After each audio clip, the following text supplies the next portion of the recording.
টাঙ্গাইলের ভূয়াপুরে দুটি সেতু থাকলেও নেই সংযোগ সড়ক। ৩০ বছর ধরে কর্তৃপক্ষের অবহেলা আর গাফিলতিতে সেতু দুটির সুফল পাননি স্থানীয়রা।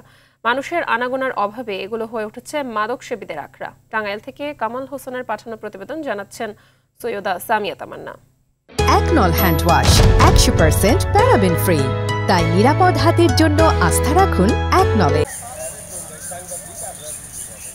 টাঙ্গাইলের ভূয়াপুরে ঝিকাতলা, উত্তরপাড়ায়, কুকাদাইর, বামনহাটা, রামপুর সহ কয়েকটি গ্রামের লাখো মানুষের দুর্ভোগ লাঘবে প্রায় ৩০ বছর আগে নির্মাণ করা হয় সেতু দুটি। কিন্তু মানুষের ভাগ্যের কোনো পরিবর্তন হয়নি। ব্রিজ থাকলে নেই যাওয়ার সড়ক। এভাবে ৩ দশক চলে গেলেও এর কোনো সুরাহা হয়নি। দেশের সরকার পরিবর্তন হয়েছে অনেকবার, কিন্তু কারো নজরেও আসেনি বিষয়টি। স্থানীয়রা জানিয়েছেন, সংযোগ সড়কের অভাবে ব্রিজ দুটিতে চলাচল করতে পারছেন না তারা। ব্রিজে যাওয়ার জায়গাও দখল হয়ে গেছে। সেখানে কেউ ঘরবাড়ি বানিয়েছে, আবার কেউ চাষাবাদ করছে। আমাদের জিয়াতলা গ্রামের জনসাধারণ মনে হয় যে এই সগর মতোর বাইরে উঠতে হয়।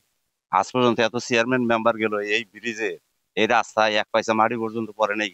একটা লোক অসুস্থ হয়ে গেলে তাড়াতাড়ি যে আমরা স্বাস্থ্য কমপ্লেক্সে নিব, তার আমরা নিতে পারি না। ব্রিজগুলো এতটাই অযত্ন পড়ে আছে যে একটা মানুষ স্বাভাবিকভাবে এখান থেকে হাইটে যাইতে পারে না। পুরো কর্মকর্তা যারা আছে তাদের কাছে আমাদের একটাই দাবি, এই রাস্তা অতি দ্রুত কাজটা শুরু করার জন্য। ব্রিজ দুটিকে চলাচল উপযোগী করার আশ্বাস দিয়েছেন উপজেলা নির্বাহী কর্মকর্তা। চলাচলের জন্য আপাতত আমি চেয়ারম্যানের মাধ্যমে আমাদের যে কর্মসূচিগুলো আছে, আমাদের কিয়ার কাবিটা এই কাজগুলো চলমান, ওখান থেকে আমরা যে কোনো একটা কর্মসূচি দিয়ে আপাতত ওখানে একটা রাস্তা আমরা করে দিব। পরবর্তীতে এটা যদি আইডি থাকে অথবা আইডি আছে কিনা এগুলো দেখতে হবে, সেই বিবেচনায় পরবর্তীতে প্রকৌশলী বা এলজিডি দিয়ে আমরা এই রাস্তাটি পাকা করে নেই। যাদের গাফিলতি ও দুর্নীতির কারণে লাখ লাখ টাকা ব্যয়ে তৈরি করা সরকারি সম্পদের সুফল পায়নি জনগণ, তাদের বিরুদ্ধে ব্যবস্থা নেয়ার দাবি ভুক্তভোগীদের।